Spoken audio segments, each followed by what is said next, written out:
let's just give a second for everybody in the waiting room to make it in here and we'll get started. So glad you're here today.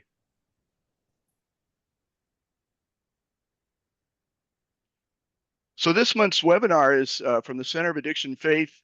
You're in the right place for inspiration, insight, and meaningful conversation. Our topic today is a powerful one: rewiring the brain, restoring the soul. We're thrilled to welcome two outstanding guests, Dr. Jeffrey Leighton. He's a cognitive neuroscientist, a university professor, and a director at the Neurolab at North Central University, and Jeff Jensen, the regional director of RockBridge Treatment and Recovery, an incredible faith-based residential program helping adults find healing and hope. So before we dive in, we'd love to know who's all here today. Please introduce yourself in the chat. Just put your name and where you're joining us from. It's always nice and enjoyable to see who's here and seeing our growing community from across the country and sometimes even beyond. We will have some Q&A. Mostly what you'll see today is a presentation and the opportunity for Q&A later in the hour. So if you have a question that pops into your mind, please drop it into the Q&A button at the bottom. A lot of times they get put in the chat page and sometimes those get lost. If you have a question you'd like answered, put it in the Q&A. We'll do our best to get to as many as we can. As we begin, let's take a moment together, a moment of silence for those who are still struggling with addiction. And let's hold them for a second in our hearts, and then we'll pray the Serenity Prayer.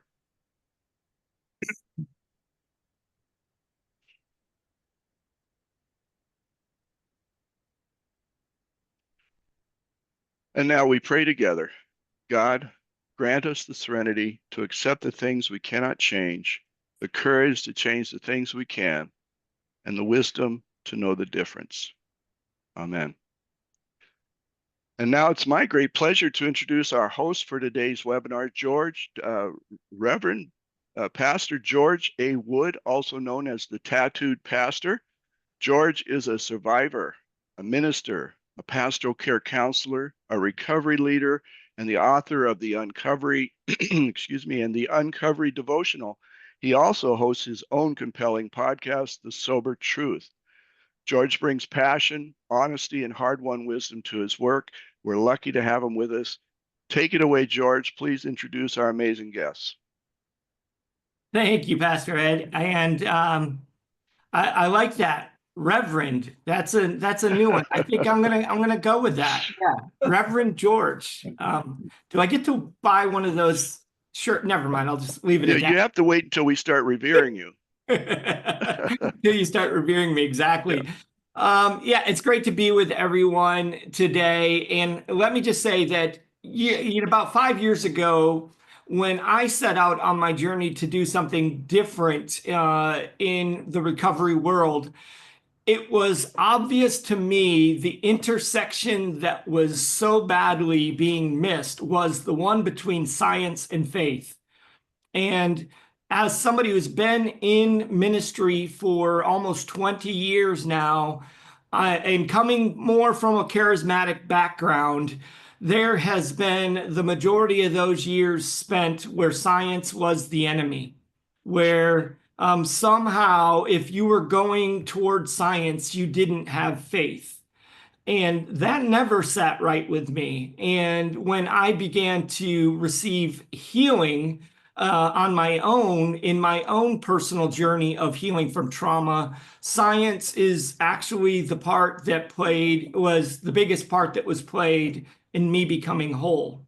Jesus was always there, but it was truly through science that a lot of my pain was absolved.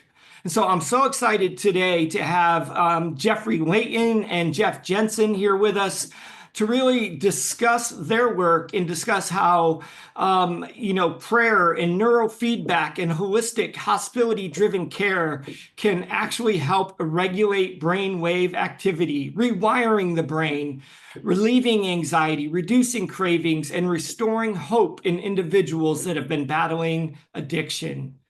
I mean, man, if that doesn't get you amped up to hear what they have to say, then nothing will. So as Pastor Ed said, please leave your questions in the chat as we're going along. and I will be making some of my own so that at the end we can engage in a lively conversation. And with that, I am going to turn it over to today's guest, Jeff and Jeff. Well, thank you so much. Yeah, thank you. We are honored to be here, and it's an incredible privilege to share about the work we're doing in terms of bridging the gap between science and faith and the real world, real life implications of helping people find freedom from addiction using every method and every means that God has provided us with to help people feel better more quickly and to stay sober longer. And so it's incredible to be here.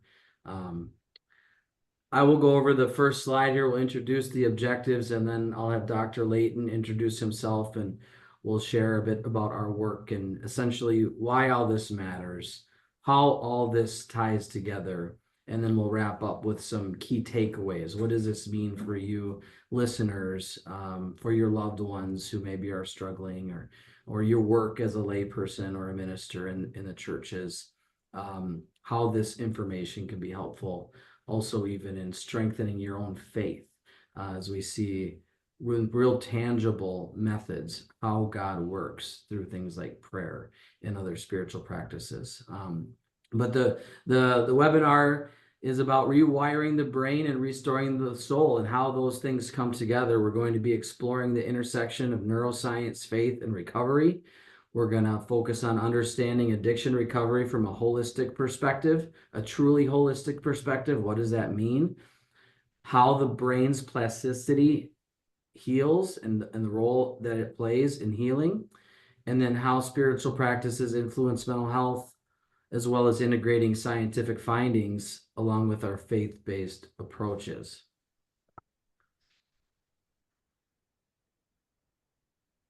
This presentation is a collaboration between RockBridge Treatment and Recovery, a premier faith-based treatment program out in Buffalo, Minnesota, that incorporates holistic health, neuroscience, evidence-based practices with a focus on hospitality in terms of making people feel comfortable as they experience withdrawal and navigate new life without substances.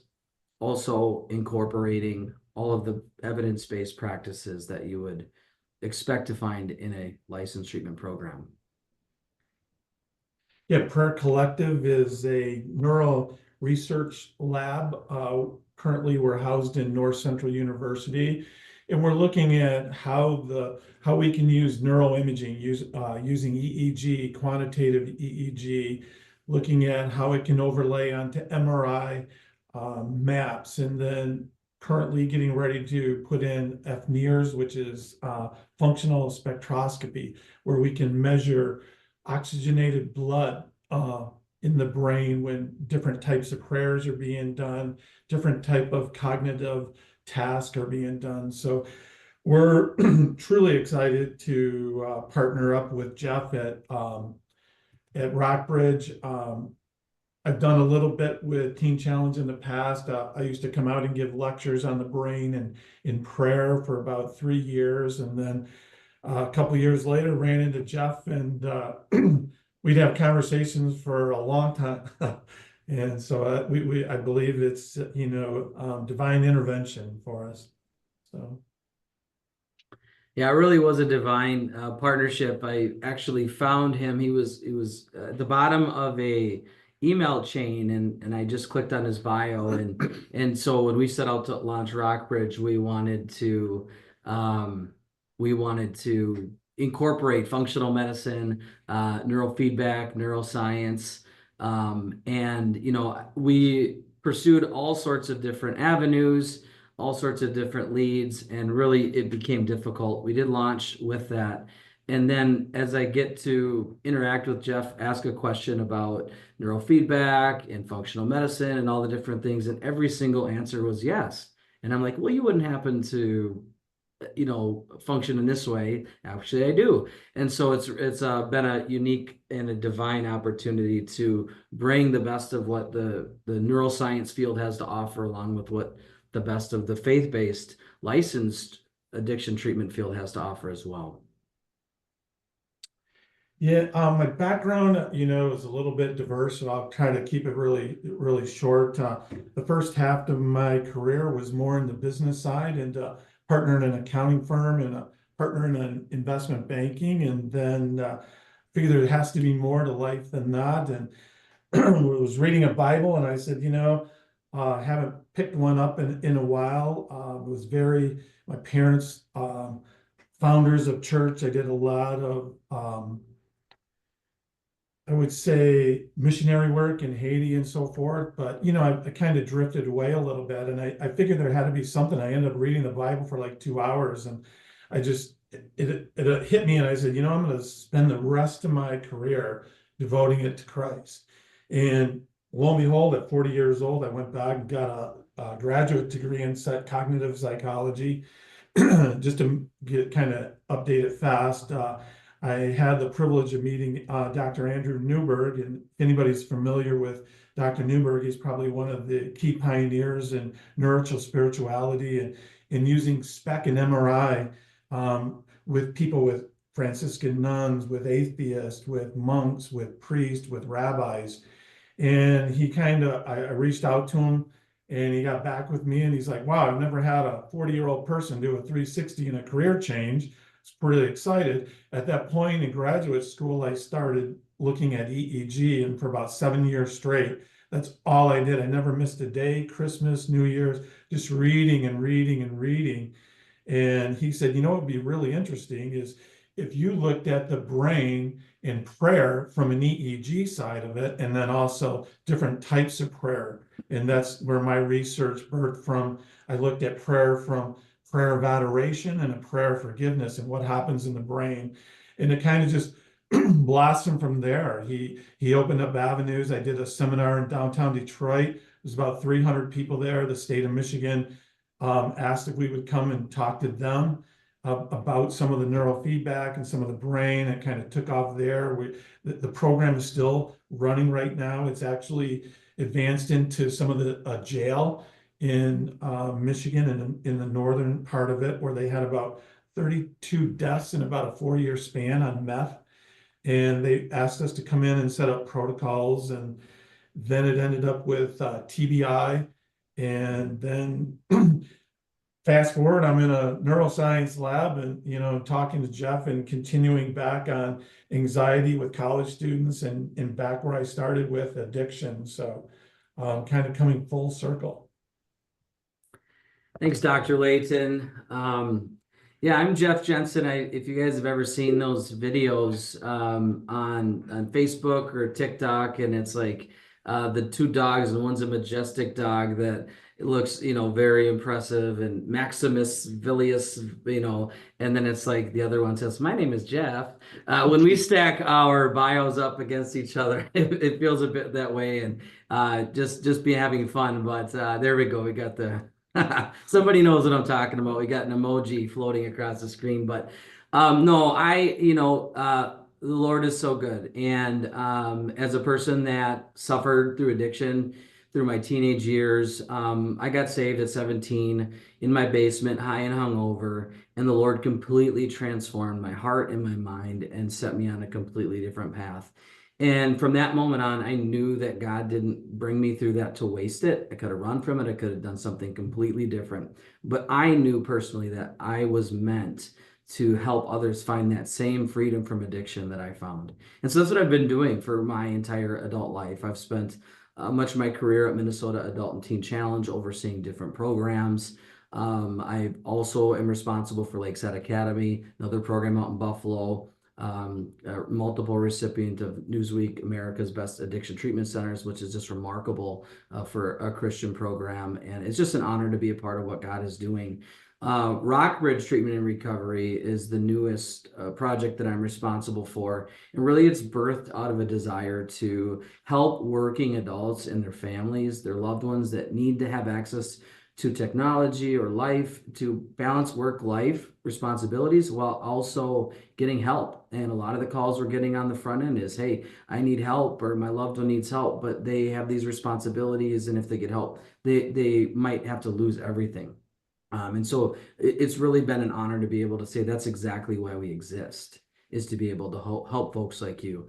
And as a person in long-term recovery and as a person that loves life and loves God, I've been on a personal journey just to find every way to maximize this vapor that we get, this short life, and to make the biggest impact. And so I've always been, I'm not a doctor, but I've always been a big nerd when it comes to functional medicine, neuroscience, all of these things. It's always been so intriguing. And so setting out to launch RockBridge, we wanted to have a program that really treated the whole person, from a nutritional component, from a mental health component, from substance use disorder, and then integrating things that we're going to be talking about that are related to neuroscience, neurofeedback, photobiomodulation. And so we've been very excited to bring all of those things together at RockBridge, and we've already been seeing outstanding results. And so how faith, neuroscience, treatment, and recovery intersect, and why does any of this matter? So according to what I'm aware of, and Dr. Leighton had just affirmed it, there's really nobody else doing this. And so the question is why? Why would we do this? Why does this matter? Why is it worth taking on this new model to try to help people get healthy more quickly and to have better outcomes ultimately? And for me, how all of these intersect, if you look at the things on your screen: prayer, meditation, praise and worship, community, relationship, purpose, identity, receiving prayer, forgiveness, redemption, resilience. These are all things that are prominent in the recovery community.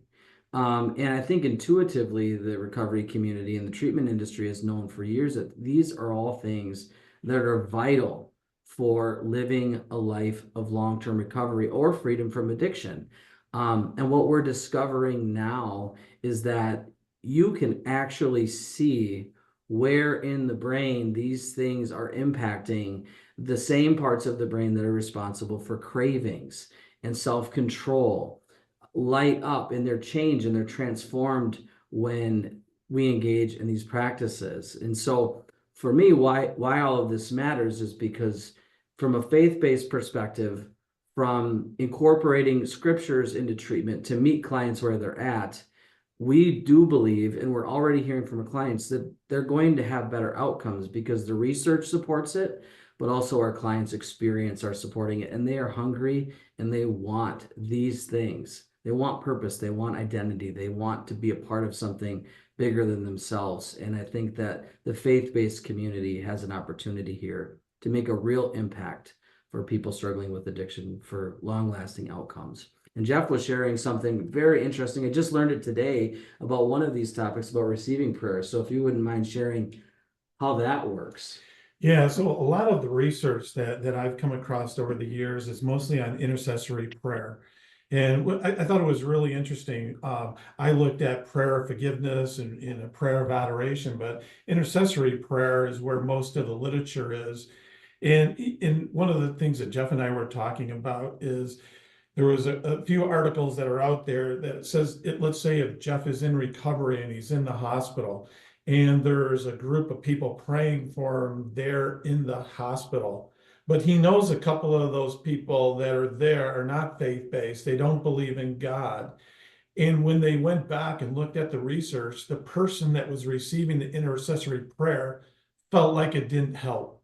It didn't do anything because their brain automatically shut down and said, oh, you know what? I know he or she is not faith-based, so this is not going to work for us. So that was kind of interesting. And we're trying to look at different things like prayer of adoration, prayer of forgiveness, and we see different areas of the brain that light up with that. And we see different, and that is different from the areas of intercessory prayer that light up. So, and I think you're 100% correct on that.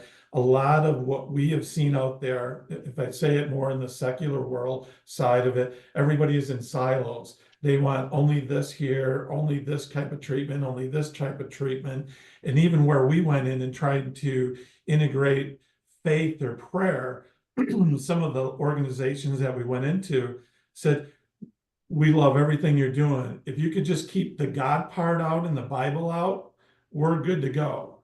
And we're like, well, we don't really want to partake in that, so we'll kind of pass on that. But I think this is the first time where you're bringing all those modalities together in a faith-based, platform. Yeah. Yeah, and so it's been really incredible. We opened on December 9th, but the one thing that you had mentioned that we can think about measuring brain waves when somebody is praying and to see what's happening, whether it's a prayer of intercession or a prayer of forgiveness. And what Dr. Leighton was saying earlier is that they also hooked up the cap and the electrodes up to an individual that was receiving prayer. And so there was a pastor that came in to visit a patient in the hospital. Yeah, well, actually, it was in the clinic. In the clinic. It was in the clinic, yeah. And so the question, did he ask you that you could share about that? Yeah, so what happened, it was in the psychiatrist neurology. We were doing some case studies, and one of the individuals, that addiction happened to be with alcohol. And he told his pastor what was happening, and it was kind of at the last leg, right? He lost his family, his wife, his house, was arrested several times. The judge let him out to take the treatment. And he said, hey, is there any way I can have my pastor come to the next session that we had? And I said, yeah, sure, great. So we hooked up the EEG, did the neurofeedback, and before we started, the pastor said, hey, is there any way I can pray for him before we get started? And I said, sure. And when I was watching the EEG while he was praying over him, right, the intercessory prayer, all of the anxiety dampened and the EEG normalized. And I went back and I actually recorded it. And then I went back and I played it for the individual and the pastor just started breaking down. He started, crying. He's like, there is a God, right? He sees each one of us. And when the patient or the addict at that point can actually see in the brain that there's a change and prayer can make a change, that makes a huge difference in recovery. It takes it from subjective to objective. Yeah. So. No, and that's incredible because we all know it intuitively, but there is still something about having that tangible, visible measurement that's available. To think that a pastor who spends his entire career praying for people is blown away that you can actually see on the other person's brainwaves the impact of the prayer. And so this has just been so exciting and just reinforcing. And so why would we explore the intersection of prayer and science? And so the scriptures teach us that the prayer of a righteous person is powerful and effective. God calls us to not be anxious about anything, but in every situation, by prayer and petition with thanksgiving, give our requests to God.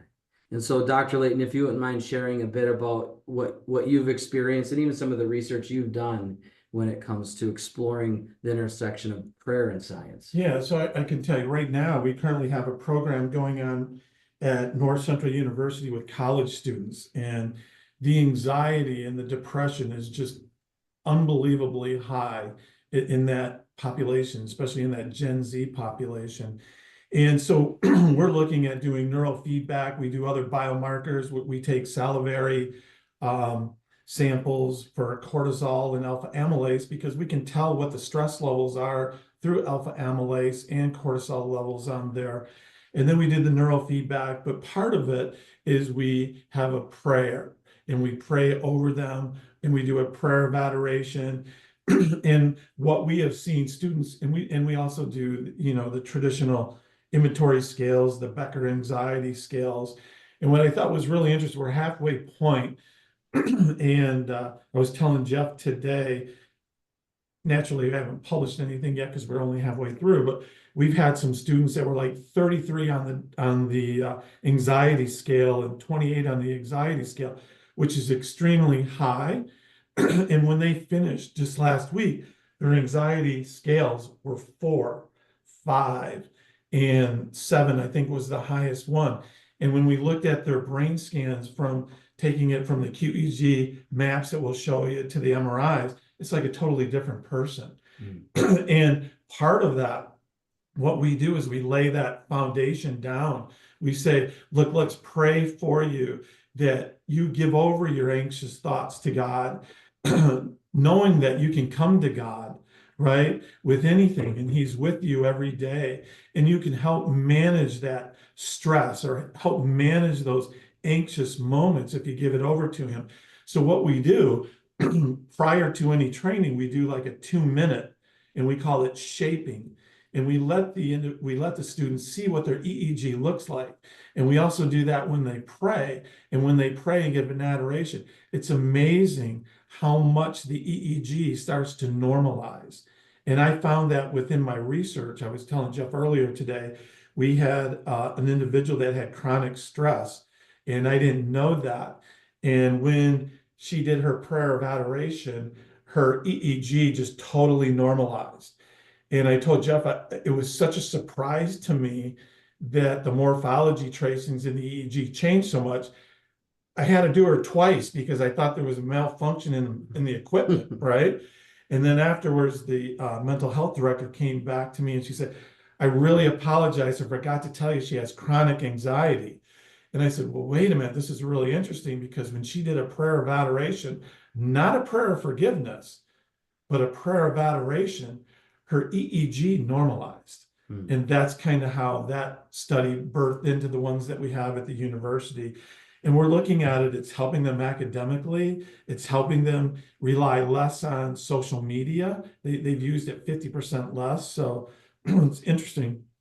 Yeah, that is so intriguing. And, just again to see what we know, and, to me, the promises of Scripture are sufficient.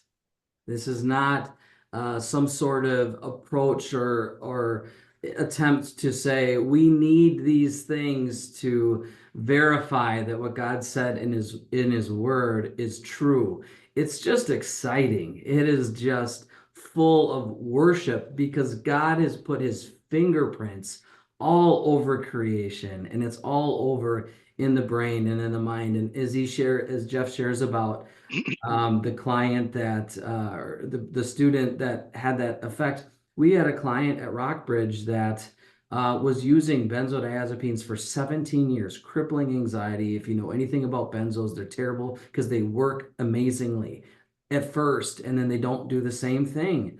And so it feels, for the first time, that a person, it feels normal. They feel relief. And it's such a trap. And so this person had been using and dependent on them for 17 years.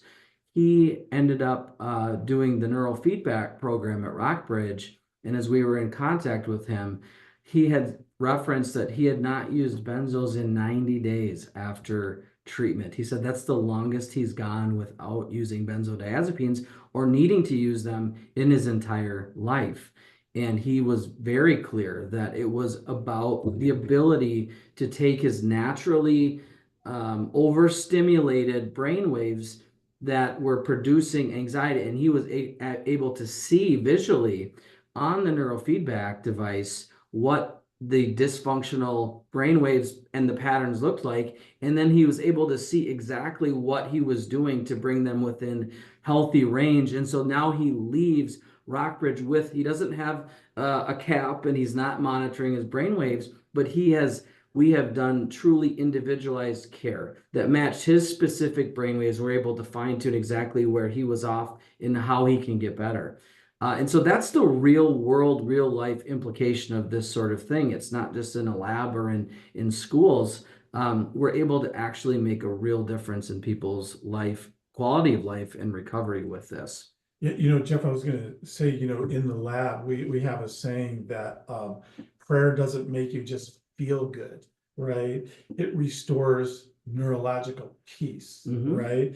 And that God has designed the brain to change, to be healed, and to be transformed, right? So I love it. And that's, why prayer matters is that, one of the things, even for people that are listening, is that, sometimes if we're praying and we're not seeing exactly what we would hope, what sort of results, maybe our circumstances aren't changing all that much, it can make us wonder, well, is there really any value? And it can kind of reinforce maybe praying less or only when things are really dire.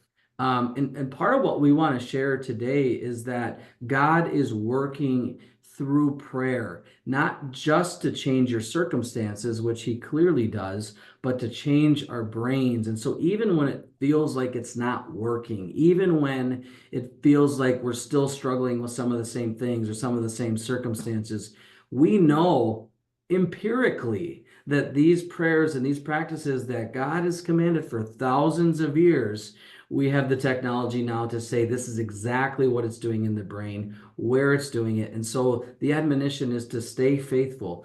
God's calling us to do things that will allow us to flourish and to commune with him. And sometimes it doesn't look like instant results, but just to know that we have that sort of insight now. And so the scripture there up top, be transformed by the renewing of your mind. I love the way I heard it recently that the gospel doesn't bypass the brain to transform us. It actually transforms our brain. And so it's not just inspiration, it's instruction rooted in the very way God designed the brain to be healed and to be transformed. It's also being shaped by all of our negative experiences. And so we talk about living in a fallen world, and that our journey in recovery is a story of redemption. How is God taking the broken things and making them beautiful? How's he taking ashes and turning them into beauty, mourning and turning them into rejoicing? It's through a process of redemption. And so we have all sorts of scripture that talk about how God calls us to interact and engage with him. And we also then have the research to support that they're affecting very specific parts of the brain that are very connected to addiction and recovery. Mm-hmm. And so, Dr. Leighton, if you wouldn't mind sharing a bit about all of these different words that explain the regions of the brain and how prayer changes the specific regions. Yes, so some of this kind of parlays into some of the research that I did, and some most of it with Dr. Newberg. Is a lot of it is the prefrontal cortex and different types of prayers, and that's where the shifting of the impulses and the attention side. The amygdala is down in the limbic area where the fear and the negative emotions are, and anterior cingulate. That's a lot with the attention, your self-control side of it. And then the posterior cingulate also is more on reflection. Another area that not on this sheet, or it might be a little bit lower, is the precuneus area. And my former colleague down at the University of Tennessee, I think you and I talked about this before, which is really interesting. When they did their research study down there, they were working with addiction and using some of the same technology. And what they did is they had the individuals look at various pictures. And some of the pictures were paraphernalia of drugs, right? And then family members. And here's what they found out. When they showed them a picture of the addict themselves, the precuneus area back in the brain lit up more than any other area, because that's a self-reflection of yourself, disgust with yourself. You let your family down. So when we train those protocols for addiction, and the same ones that we're doing now, we make sure that region of the brain is also affected on it, and we can get the same thing through prayer. So. And it's so interesting, and it just reinforces the suffering of the person who's struggling with addiction, and everybody that sees the destructive nature of addiction, and everybody that's harmed by it. One of the things that we are constantly reinforcing with our clients is that you did not choose this, because there already is a level of disgust, and it registers in the brain scans.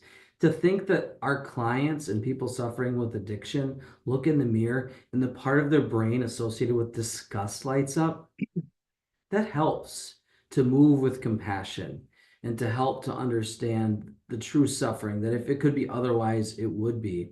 And so to work with them and to help them understand that there's healing that's possible through this process. And so here are some of the literature related to prayer and neuroscience, and some of this, I believe, was the result of your work. Yeah, that's actually some of my research there, where I looked at prayer of adoration and prayer of forgiveness. And you can see on the, on the image on the left, it's more in the temporal parietal junction back there. And if you think about that area, it's actually the area where we communicate. So prayer is basically silent communication, right? It's in those areas of the brain. There's also some in the prefrontal area. If you get, I think on the next slide, it kind of gives you like a breakdown, like the prayer forgiveness, emotional regulation, the empathy side of it, the prayer of adoration, more in the parietal lobe and the precuneus, what we talked about before, that regions of the brain. So now we can actually look at different types of prayer and see what prayer affects what regions. And that's kind of what you and I were talking about before. And we kind of went back and mapped them with the MRI and the EEG. Can we create a protocol that now touches on each one of those? Because also different stimulants affect different regions of the brain. Some upregulate and some downregulate. So that's why we kind of want to keep moving forward and really looking forward to using this in a faith-based facility.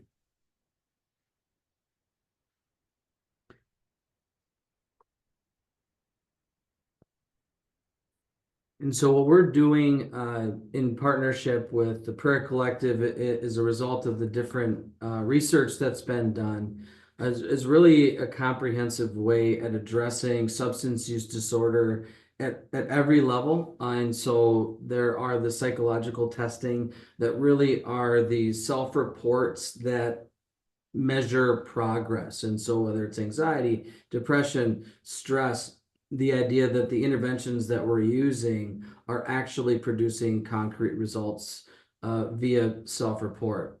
In addition to that, the urinary and salivary assays, that's a functional medicine component. We are wanting to be precise in targeting certain deficiencies. And so there's a slide that's coming up that will talk more about the functional medicine, the different biomarkers, EEG and QEEG, to be able to map the brain. SW Loretta, a more sophisticated way of connecting the dots and actually going deeper, finding the root causes in the brain and addressing them, which then produces results on the surface level.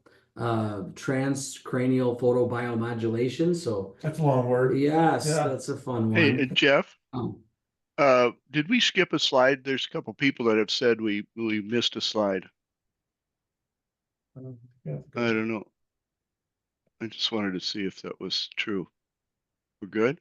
Dr. Leighton had covered this in the last slide as he was sharing. Okay. All right. And we will also put this out there along with the other research and support for those that will want more when this is done. We understand there's likely a lot here that some want to revisit. But we'll break these down here in just a minute in terms of the effect of the photobiomodulation and whatnot. And then Dr. Leighton had talked about essentially the walking MRI, and then incorporating the spiritual and prayer and spiritual practices along with all of the other evidence-based substance use disorder treatment modalities in addition to addiction medicine. So maybe someone's asking, do you use medicine as well? Of course, clients that are going through withdrawal can benefit greatly from the medicines that exist. And again, that's in a similar way to neurofeedback and neuroscience. The way we see medicine is that we are discovering how God made the body and the brain to work, and even through common grace, that we have all sorts of means available to us to help people enter into recovery and long-term recovery and lives that are flourishing. And we believe that we should take advantage of every opportunity that exists. And so, Dr. Leighton, if you'd share a bit about the biomarker assays and how functional medicine plays a role in this approach. Yeah, so as I was referring to the example with the gentleman in the clinic side of it, so a lot of silos, right? So a lot of different methods at different treatments, but one of the ones that I found to be the most effective was also when you look at addiction or somebody struggling with addiction, whatever type that addiction is, you can't just treat the brain. You can't just treat the body. You got to treat the person as a whole, because we work as a system, right? It's a system. You have your central nervous system, you have the peripheral nervous system, and what we talked about earlier today, you have the enteric nervous system, right? In the stomach, in the gut, and going through the vagus nerve. So when we did our other case studies and had really good outcomes, we would also, the neurologist and psychiatrist would also pull these assays, and we would take these assays on pre and post, and we do some of them in the lab too on the salivaries, and we can see what they're deficient in, right? Because certain stimulants are going to create deficiencies.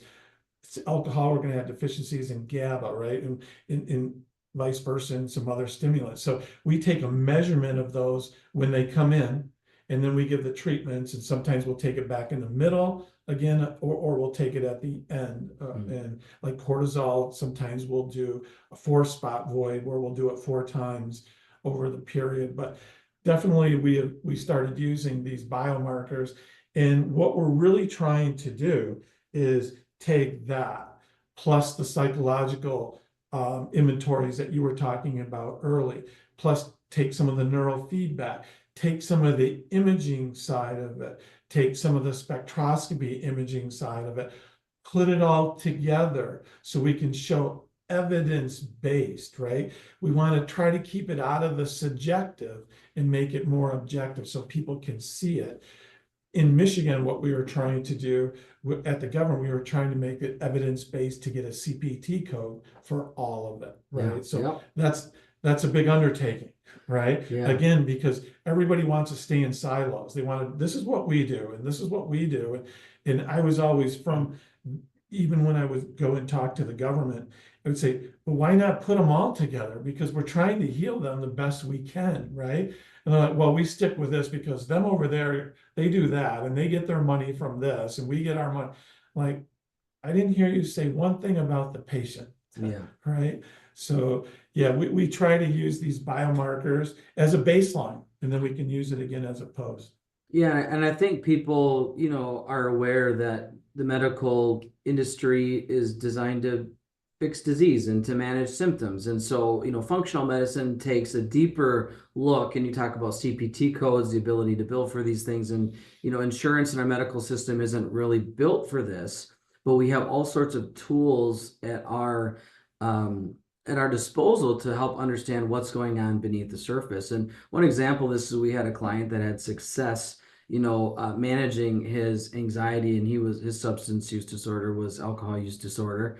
And he was using a formulation of a liposomal sublingual formulation of L-theanine and GABA. So GABA is the neurotransmitter that alcohol really floods the brain with.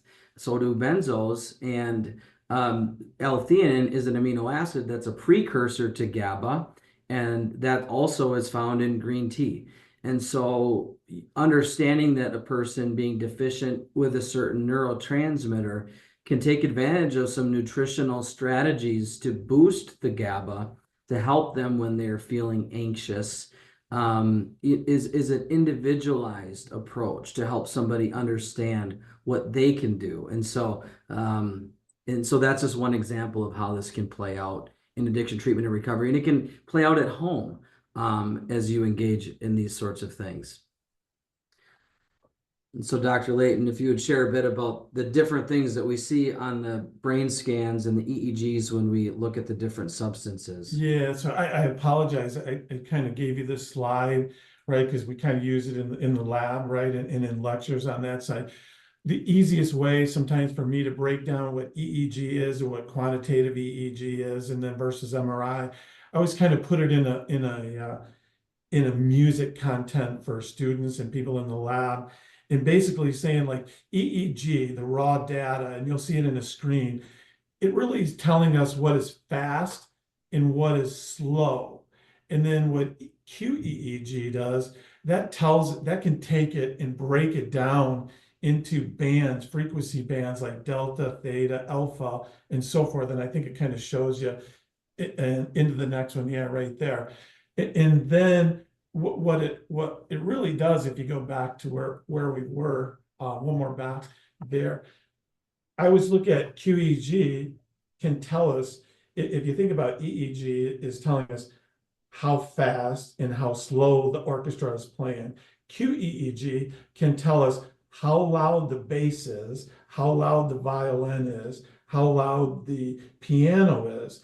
And when we get to the S Loretta that will show, it can tell us a little bit deeper, right, of what's going on in the brain where it's actually manifesting in. So we can look at it and say, you know what? The third violin over is playing way too loud, right? Or with alcohol, right? The drummer is playing way too fast, but too soft, right? And that's kind of this analogy that I had in here, like benzodiazepine. It's like playing really slow cello, drowsy. So we'll see that in the EEG. Cocaine, relentless drumming, right? We're going to see the agitation and the insomnia. The cannabis with the drumming, relax, inattention.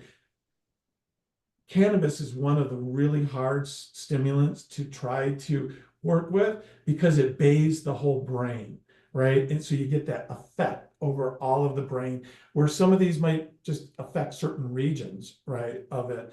Meth is just tough overall. Relentless, risky behavior on that side, heroin and alcohol. And like I said, alcohol we can see, and I think it shows on the one more screen down. If you look over in the middle of those wavelengths in the red, that's normal what we would see.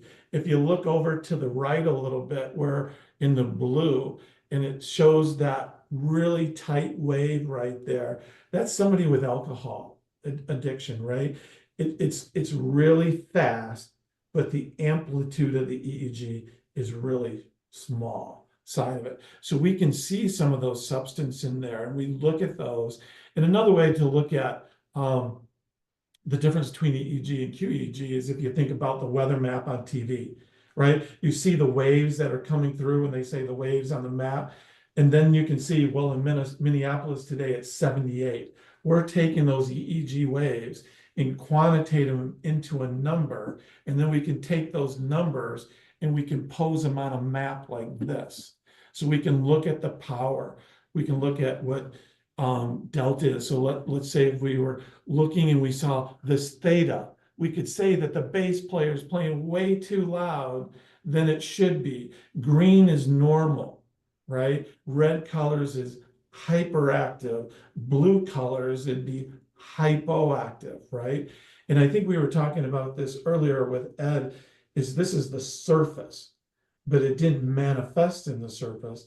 It manifested subcortically. And if you, I think on the next slide, that's where we can take, if we know where it is in the topographic in the map you saw before, using an algorithm, a reverse algorithm, we can, with zero error, we can see, overlay it on an MRI atlas and see where in the brain that it's originating from. And on the left down there, you can see the red is hyperactive. It's overactive with that person, or blue would be underactive, or green would be normal on that. And then the one in the right, not only can we see the power, we can see how different regions of the brain are connected with each other. So we know with certain stimulants, some areas become overactive together, and they're only firing together when they should be differentiating and firing other areas in the brain. I know that's a kind of quick way of saying that, but it's way more complicated, but I was trying to make it a little more simplistic. Just a few minutes left, so yeah, a lot to cover here. But the way that this impacts SUD recovery is that we have the ability to be precise in ways that we just haven't before. And so, for instance, if somebody is struggling with benzo use disorder,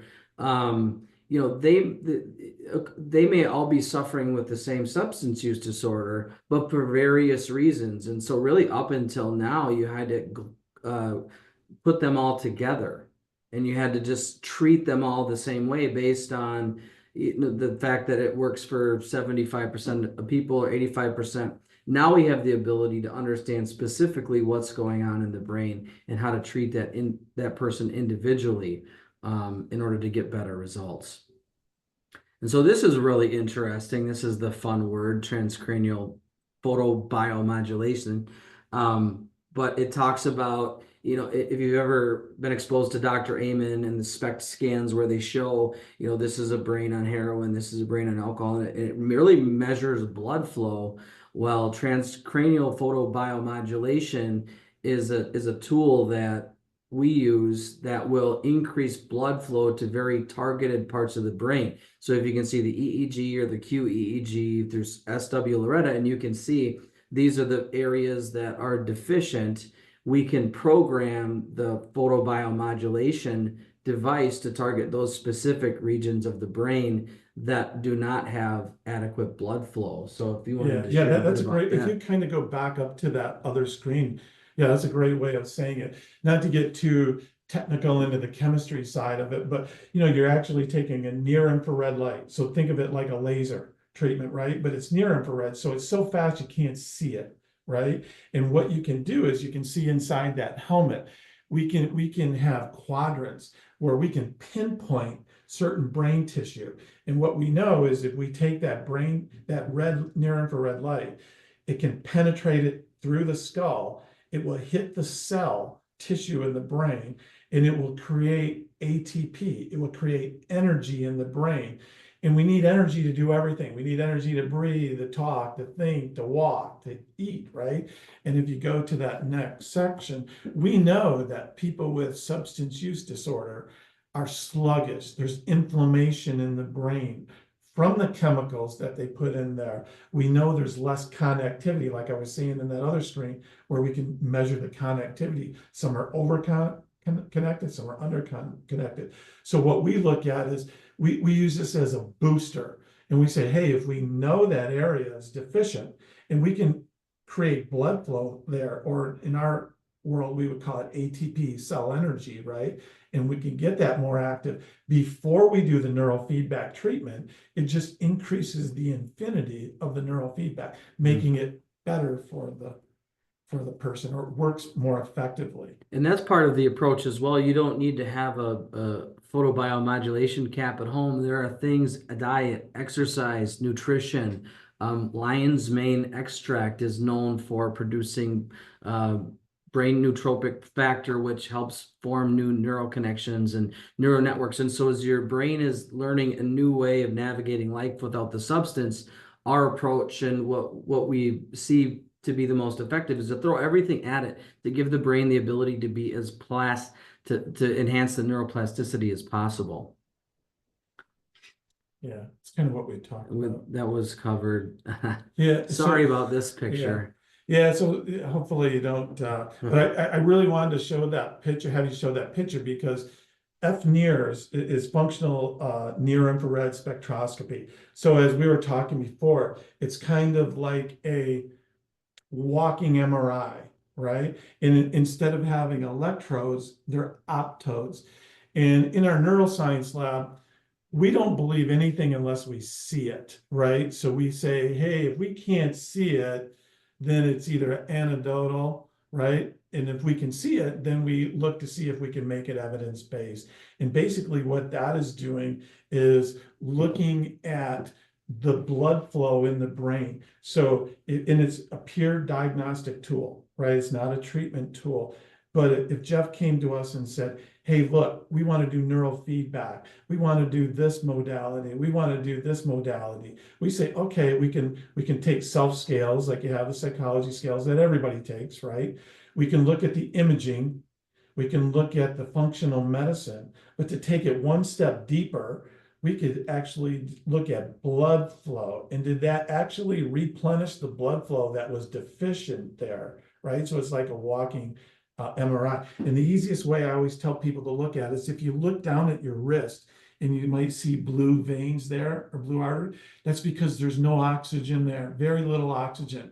But in your brain or towards your heart, it's bright red. And what those optodes do is they go into the tissue and they look at that red capillaries in there, and they get to hit that signal, and it bounces back, and that tells us how much blood flow. No different than an MRI, except you don't have to lay in a machine. You can walk around, you can do a task. And that's why we decided we want to start using, nobody's really using that in the addiction recovery area we wanted to look at, because we want to make things evidence-based. We want more people to do that, but it's, I say it again, it's not a treatment tool, it's a diagnostic tool. Yeah, so and that it's just so exciting that we're getting this place in the substance use disorder industry to be able to really individualize treatment and to quantify and to make sure that it's effective. And so, part of the question we wanted to ask for everybody that's listening is what sort of takeaways. Not everybody needs to go to treatment or has access to the sort of technology that we were referencing, but frankly, it's becoming more prominent, and there are some at-home neurofeedback devices that measure blood flow to the prefrontal cortex that actually have sensors that you can wear. That's a headband that is a device that you can use at home that is a form of neurofeedback. And so these aren't endorsements, but these are just some tools, some technology that as you consider your own meditation, your spiritual practices, your prayer, your scripture memory, just the different things, there are some devices you can get on Amazon, Muse or Mendy. And then in terms of apps, Headspace and Calm. The reason you can't guide yourself through meditation is that the very act of guiding yourself, it diminishes the impact of the sort of meditation. And then simply, even just by way of encouragement, free things, free things that you can practice. And so just to encourage folks that are listening to this, that God's commands for us are good, even when they're not working immediately, even when it's taking more time than we would like. The science and the neuroscience and the brain imaging is very clear that God's good design for us to pray, to meditate, to be a part of nature, and to move around, and to breathe, and to write our thoughts down in journaling, to be a part of a community with relationships, to live our life with adoration, and to live a life of forgiveness, that these things are free and that they are very closely tied to the parts of the brain that help a person flourish in recovery. And so we know that because God has told us that. And we're here just to encourage you all that in the work that we're doing, we're seeing it play out every single day. And thank you so much for your time and for listening. This last slide here is just a way to get some help and some resources. If you or a loved one are struggling, RockBridge Treatment and Recovery would love to be the place where you find hope and healing. Well, wonderful, guys. Absolutely fascinating. We've had more questions than we've ever had before. I'm not sure where George is. George, are you still there? But we'd love to. I need to check and see if it's okay with you. We've never gone over before, but if you'd be willing to stick around and answer a couple of these questions, what I can do is tell people that have to leave to go ahead and leave. We'll send out a video of this webinar today, and they can catch the end at a later time so they don't have to miss anything. People are asking about the slides. Can I send those to folks too? Is that something you Yes. share? Yep. So I'll send notes, I'll send the video link, and I'll send the slides to everyone who's present here, or everybody who's registered. So do you have time to stick around for a few minutes to answer some of these questions? Yeah. And we'd love to continue with you. So for those of you that need to go, thank you for being here. We're so grateful for you. I just want to say a quick word about the Center of Addiction and Faith, a brief moment to speak from my heart. The Center of Addiction and Faith, excuse me, we are completely committed to provide all of our resources for free. And I've had to take a lot of heat from my board who says you need to start monetizing and charging for things. And I have pushed back on that and said, no, this is too important. People need, if we start charging for everything, we'll lose interest and people won't come and blah, blah, blah. But I just feel like this is too pressing of a problem in our society today, and we need to continue to provide this stuff for free. But we're going broke doing it, so we need your help. So I'm going to paste some links in the chat page where, if you are able to and you're so inclined, if you could send us some support. Small amount monthly is the best, but whatever you can do would be greatly appreciated. We really could use your help. With that, I will get into the questions. And if you, do you guys, would you take down the screen so we can visit with one another, and we'll address these few questions here. George, are you still there? Where did you go, buddy? All right. How would you define and differentiate prayer from other spiritual practices? Would you? That's one of the first questions we have here. Yeah, I mean, I think there's, definitely a difference. That was something that I was very interested when I went to do my first research side of it. That was one of the questions that came up with the Institutional Review Board. Is there a difference between meditation and a difference between prayer? And I believe there is. I think different areas of the brain are going to be activated and underactivated, depending on how well versed you are in meditation, right? So for myself, who might not do a lot of meditation, like a formal type of meditation and a breathing, if I tried to do that, my brain metabolically would show a lot more activity than somebody who has been doing it for 15 years, right? So it would take more resources in the brain, and we would probably see that. The same thing kind of happened when I did my research. I think I was telling you about Rabbi Joey, right? And when I first did the research, when I had a rabbi do the research and did a prayer of the Torah, right? I didn't see anything activated, right? And I had to call down to Tennessee and say, hey, wait a minute, look at what's going on here. And, you have to sit back and think about it when you're looking at the image. He's so used to praying 4 or 5 hours a day, right? That it didn't take a lot of energy in the brain to do that. But I do think, to answer the original question, I've always been interested in looking at prayer and meditation side by side, different types of meditation and different types of prayer. I do believe there would be a difference. Not a lot of research out there. There's a lot of research on meditation and the benefits of it. A lot more research on prayer, but not contrasting the two. Yeah, and there is some research on even just, for instance, praise and worship, would be a form of adoration in terms of what's happening in the brain, but it's still distinct. So, for instance, a prayer of adoration is not going to have the same impact in the brain as, let's say, praise and worship music. And so maybe the question was getting at, there are lots of spiritual practices that that we find in the scriptures, and that, they do tend to have distinct impacts on different areas of the brain. Yeah, and if you think about it, I think you and I talked about it a long time ago, is I have, well, unfortunately for my kids, I have them as a lot of experimental stuff, right? And I did a little experiment with the family, and I had them listen to worship music. I had to listen to rap, country, and also classical music. And each of those genres showed up different in the brain, right? Oh, so interesting. You're Dr. Leighton, right? Somebody's asking about your name. Yes. Dr. Jeffrey Leighton, is that right? Yeah. Okay, I'll type that in, but I'll ask this question first. So Roseanne Forte asks, are you aware that John Francis Kelly, PhD from Harvard, has studied to the conclusion that faith needs to be studied more in scientific communities because the studies on the effect of it are indisputable? I'm assuming you've looked at studies about the effects of prayer on things.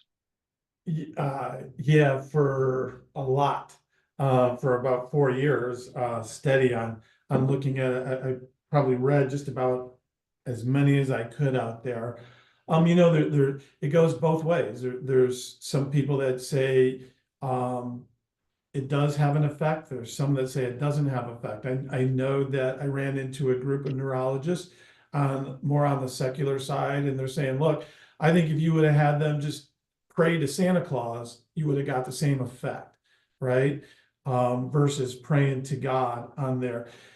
The only way we're going to find that out is to get as the imaging gets better and the technology gets better, and we have more studies that we can differentiate between that. The downside of it, there's not a lot of research out there of people doing that because there's not a lot of money in it, as you said, right? It's not clinically driven, it's not medicated driven, right? In mostly in the clinical, you just want to do whatever's best for your patient, right? Right. In the research side, we're more interested in, hey, how does this prayer affect? How does this affect? Can we look at different imaging? Does it show up the same on a PET or an MRI that it does on an EEG? But so you could go out in the internet to answer that question and find a lot of articles that said, for sure, prayer makes a difference. You can measure it now, and then you're going to find other articles that will refute that. So the solution to that problem is just figuring out how we charge for prayer, and then we can monitor. Yeah. We'll do more studies. You know, Yeah, that's my do more goal. studies. Well, you certainly have shown here that prayer, whether it affects anything outside of you, it does affect you.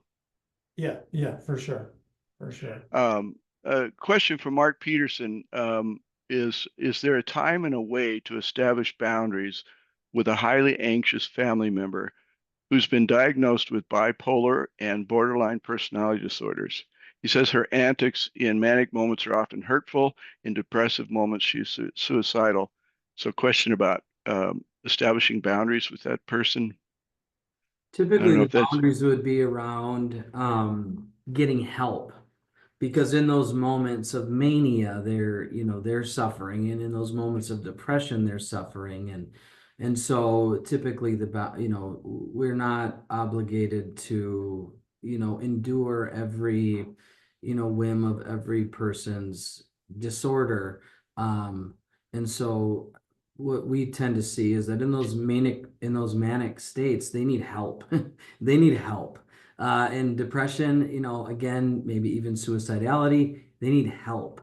And so then really the conversation around boundaries has to be when they're not in that manic or depressive episode. Hey, this is the pattern, and you don't have control over these episodes, but you do have control over getting the help you need. And so that's more what that would look like. yeah.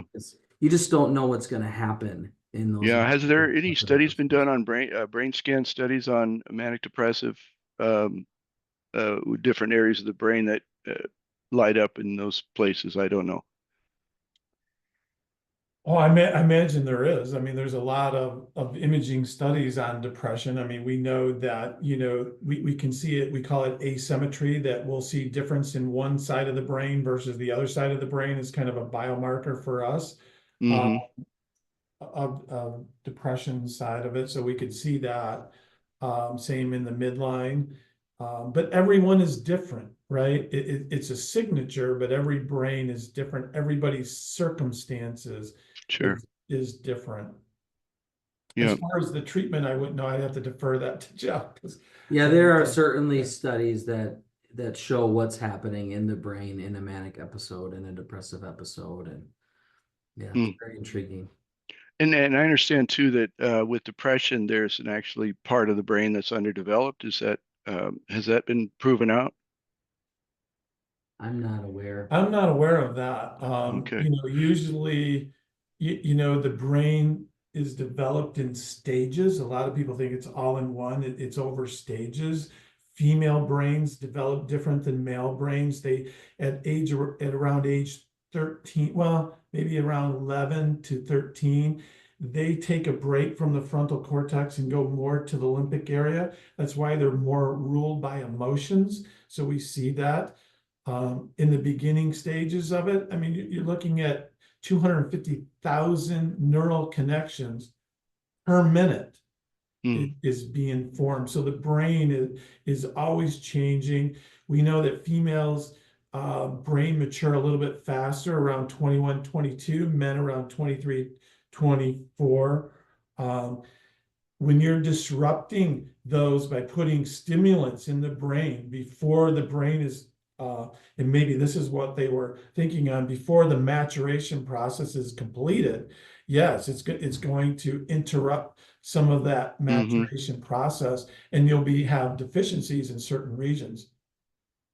Right. Yeah, that makes sense. I know I say when I was younger, they said if you use drugs, it'll stunt your growth. And we used to laugh at that and say, yeah, that's ridiculous. But then I got sober at age 27 and I had the emotional capacity of a 12-year-old. So, I stopped learning how to regulate my emotions when I started using drugs. And so I didn't develop that way and had to learn that all over again. So Mhm. um, a question from Lindsay Snoostad says, do Christian prayers work with patients, addicts of Muslim, Jewish faith, and vice versa, or do prayers need to align with the patient's faith tradition?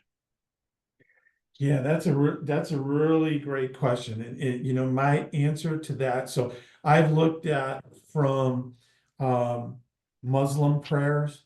I've looked at it from Christian prayers, from the Jewish side of it, and I would have to say it's based on their faith side of it. Okay. And even Uh, with treatment outcomes, the research supports that integrating a person's faith into treatment produces better outcomes, but I'm not aware of any mhm. research that supports any particular faith produces better outcomes. So there's a question I'm trying to clarify. I want to go back to maybe before I ask you this question, go back to what you were saying about male and female brain development. Have they Mhm. determined which are better, the male or the female brain? And directions? Yeah, no, maybe we shouldn't go there. So somebody is asking if these studies encompass is this morphine drugs? But I wonder if that's supposed to be morphine drugs. I don't know. Available encompass the morphine drugs available to a person in addiction. Are there differences based on the specific chemicals used? Um, and it sounds like the discussion about the assays was Yeah. related to that. Well, we definitely see a different signature on different types of stimulants. So we know that like cannabis, marijuana is going to have a global effect on the alpha. It'll bathe the whole brain. We know that alcohol, that's excitatory and inhibitory. In the beginning, it's very excitatory, then it turns into an inhibitory effect on it, and that's going to be on the prefrontal cortex. So a lot of different, meth is kind of a little bit, that's all over the place, right? It's Mm, very, very toxic side of it. So we do see different signatures on different stimulants of what it kind of looks like in the brain, if that answers the question. sure, sure. Uh, The other thing that person might have meant, there is genetic testing that can guide prescribers. And so there are certain enzymes that certain individuals have that will predict whether or not a certain medication will metabolize a certain way and have a particular effect. And so maybe to answer the question from both ways, there are also ways to mhm, individualize medications to sure. an individual's composition. Yeah, I know there's one individual, Jay Gunkelman out in California, has probably done about 60,000 scans, and that's one of his specialty is looking at all the different stimulants, and you can probably find it online if you type up Jay Gunkelman and what are the effects of different stimulants on the brain. There's probably Mm, a out there on it. yeah. Well, and I think that's part of the problem that we face when it comes to dealing with addiction and treatment is for so long we've always worked with a one size fits all approach to everyone, Yeah, and this is really showing that it needs to be customized to the person. yeah, absolutely, absolutely. The downside of that is very expensive, and time Right, consuming for right. the physician or the treatment facility. Yeah, Yeah.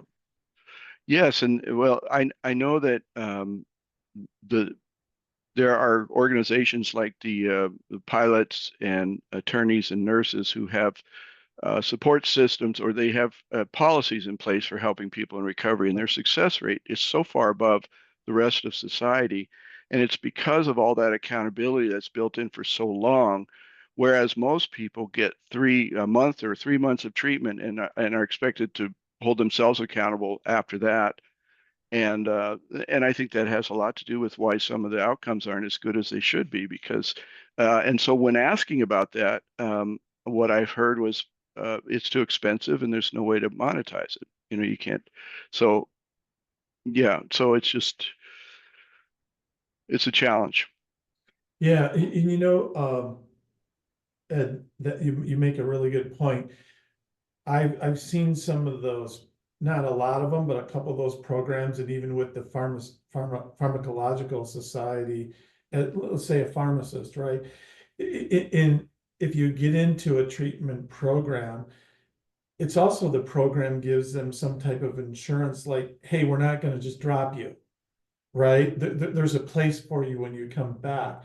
And I think that has a lot to do with it, because a lot of times when people go to treatment facilities, it's really hard to get that transition back into the community, right? And one of the things that you guys do so good here is you get everybody involved. You get the pastors involved, the community involved.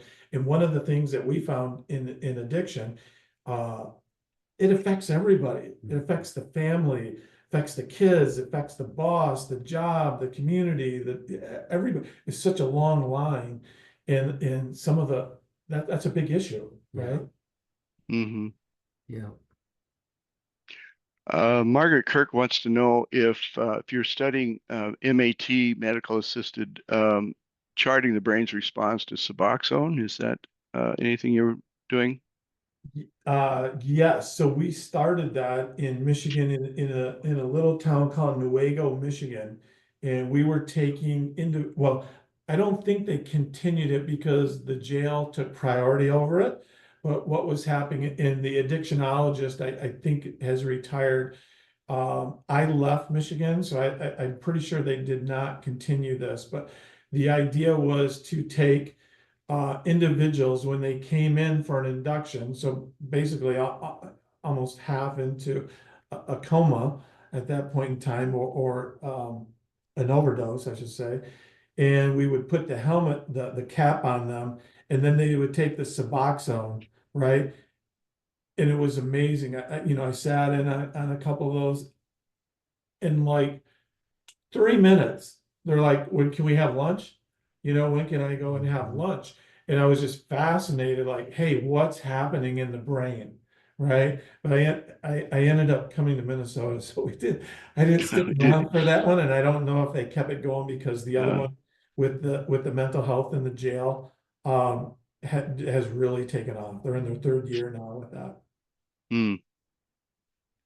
And Lisa Nix wants to know if this is an effective treatment for TBI. So I'd